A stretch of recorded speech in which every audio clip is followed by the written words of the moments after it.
Stellarius, c'est une association qui est très récente, elle date de cette année 2018.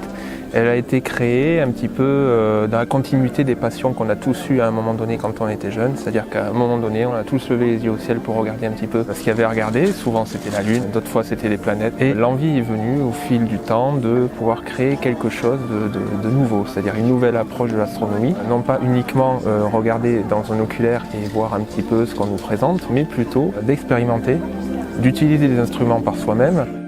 On va aller explorer un peu le ciel, un peu beaucoup même, notamment à la rencontre des constellations et de notre héritage gréco-romain en ce qui concerne la définition des constellations et de notre héritage arabe en ce qui concerne les noms des étoiles en fait.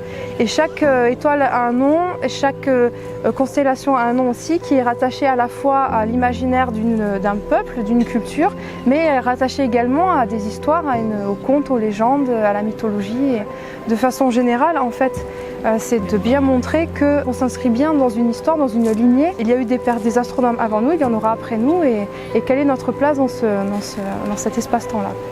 Notre credo, c'est un peu que Stellarius est un laboratoire à ciel ouvert.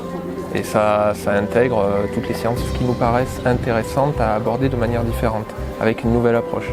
Ça peut être la magnéto-hydrodynamique, qui est un sujet qu'on connaît bien, facile à expérimenter et qui finalement est très peu étudié en université et à l'école.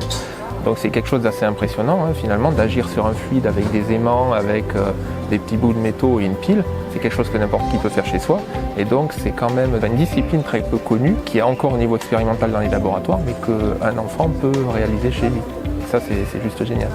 Donc c'est vraiment s'intéresser à diverses sciences, mais souvent suivant une nouvelle approche, plus ludique et pédagogique. Et en allant explorer, on renoue avec des choses qui nous constituent nous en tant qu'êtres humains et qui vont nous apporter, nous donner à nous questionner en fait sur notre propre place dans l'univers et puis dans ce monde.